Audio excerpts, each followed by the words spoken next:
केजरीवाल को अंतरिम जमानत देते हुए सुप्रीम कोर्ट ने टिप्पणी करते हुए कहा कि अरविंद केजरीवाल पिछले 90 दिनों से ज्यादा समय से जेल की सलाखों के पीछे हैं।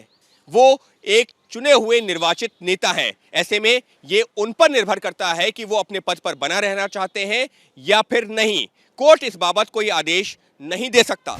सुप्रीम कोर्ट ने उनके अरेस्ट को एक तरीके से इलीगल करार दिया है और ये कहा है कि उनको अंतरिम जमानत पर रिहा किया जाए। और जो क्वेश्चन फ्रेम किए हैं कि क्या अरेस्ट जरूरी था या नहीं था, इसके लिए जो है वो लार्जर बेंच को रेफर किया गया है। सेक्शन 19 में अरेस्ट को लेकर क्वेश्चन की नीड ऑफ अरेस्ट क्या है, इंटरोगेशन क्या की जरूरत कहाँ पे है और अरेस्ट की कहाँ पे जरूरत है, इन क्वेश्चंस को लेके उन्होंने जो है इसको लार्जर बेंच को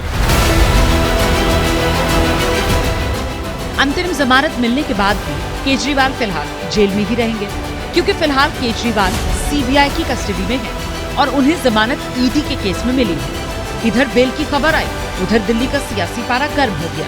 आम आदमी पार्टी इसे सच की जीत बताने में जुट गई है। सुप्रीम कोर्ट में जिस दिन अरविंद केजरीवाल जी की जमानत का केस आना था, उससे पिछले दिन अपने एक और राजनीतिक हथियार सीबीआई से अरविंद केजरीवाल जी को गिरफ्तार करवा लिया।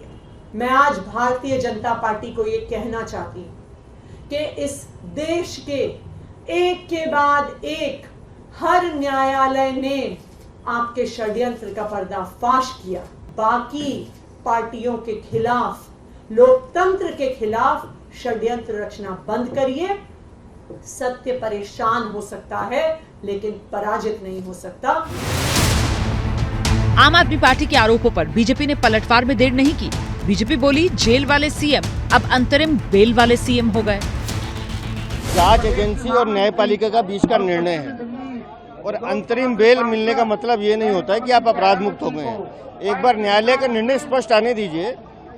लेकिन ये दिल्ली की जनता अच्छे से जानती है कि अरविंद केजरीवाल ने जिस तरह से शराब नीति में घोटाला किया है, चोरी किया है, उसी तरह से नया स्कैम बिजली का है जिसमें दिल्ली की जनता को लूटने की साजिश की जा रही है। इंटरिम बेल मिली है माननीय मुख्यमंत्री अरविंद केजरीवाल जी को, ये सिर्फ इसलिए मिली है क्योंकि एक point of law larger bench को रेफर करा गया है। सत्ता के मुंह में इतने मदमस्त हैं कि सीएम की कुर्सी को छोड़ने के लिए वो तैयार नहीं है।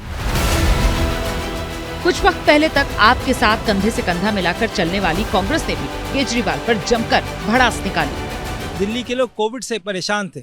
जब लोग ऑक्सीजन सिलेंडर की लड़ाई लड़ रहे थे, बेड की लड़ाई लड़ रहे थे, तब केजरीवाल जी ने अपनी टीम के साथ बैठ के शराब माफियाओं को मदद करने के लिए पीक कोविड में इन्होंने इस पॉलिसी को इंट्रोड्यूस करा। और मेरा ये क्लियर मानना था, अगर हम केजरीवाल जी से दिल्ली में हाथ नहीं मिलाते, परंतु वो लड़ाई संविधान की लड़ाई थी, अगर हम हाथ नहीं मिलाते तो दिल्ली में जिस तरीके से हरियाणा में, जिस तरीके से पंजाब में, जिस तरीके में उत्तर प्रदेश में कांग्रेस पार्टी का परचम ले रहा है, दिल्ली में भी ले रहा था। तो सुना आपने, कांग्रेस तो दिल्ली में खराब प्रदर्शन के लिए ही आम आदमी पार्टी को जिम्मेदार ठहराने लगी।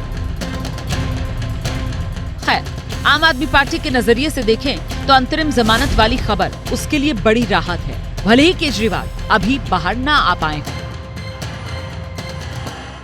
अरविंद केजरीवाल को अंतरिम जमानत देते हुए सुप्रीम कोर्ट ने टिप्पणी करते हुए कहा कि अरविंद केजरीवाल पिछले 90 दिनों से ज्यादा समय से जेल की सलाखों के पीछे हैं।